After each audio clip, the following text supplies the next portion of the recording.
Proverbs chapter 9, verse 10 says, the fear of the Lord is the beginning of wisdom, and the knowledge of the Holy One is understanding. So y'all heard this before, but understand that for one, fear of the Lord is reverence and respect. You got to have respect for the Lord. You got to have the utmost respect for the Lord.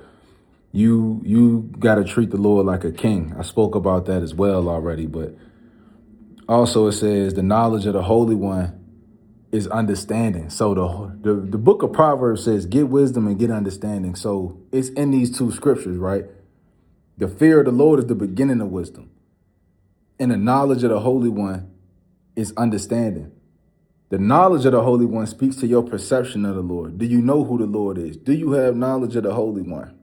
Are you aware of all that the Lord is in his fullness and in his grace? Do you understand that the Lord is sovereign?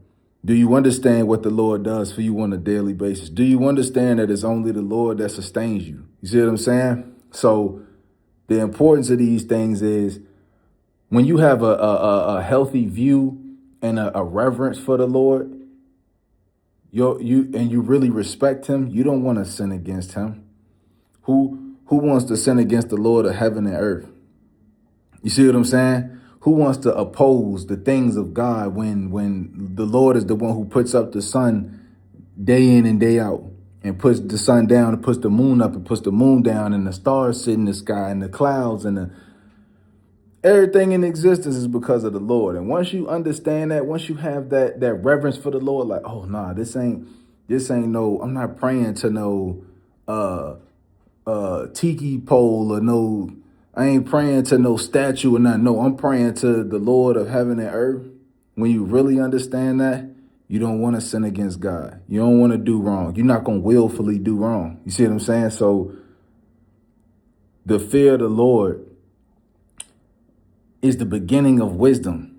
You can't be wise until you fear the Lord. The knowledge of the Holy One is understanding. You can't have understanding unless you have the knowledge of the Holy One. So when the book of Proverbs says, get wisdom and get understanding, it's telling you fear the Lord and understand who the Lord is, have the correct perspective of the Lord. You see what I'm saying? So just